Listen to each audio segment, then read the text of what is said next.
Here's something. I talk about pewter every once in a while, and rarely do we find it. Here's some fucking pewter. So let's talk about pewter. Pewter, so they used to make dishes. It's a soft metal. See, soft. They used to make dishes and shit like that out of pewter.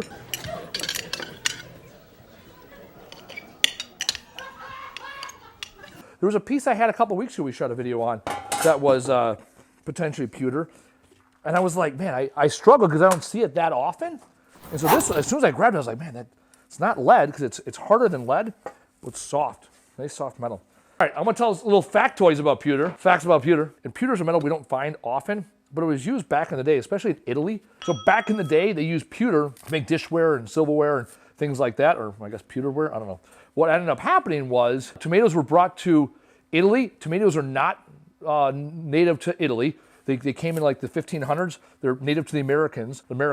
So they brought tomatoes into Italy, and what ended up happening was rich people would eat tomatoes, and the acid would break down the pewter, and then they would eat them, and then like whatever happened made them crazy. True story.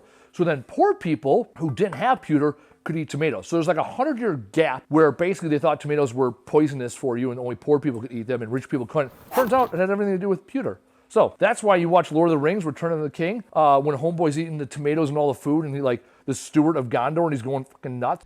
Little factoid they put in there. You're welcome, pewter. Anyway, so pewter, yep, soft metal.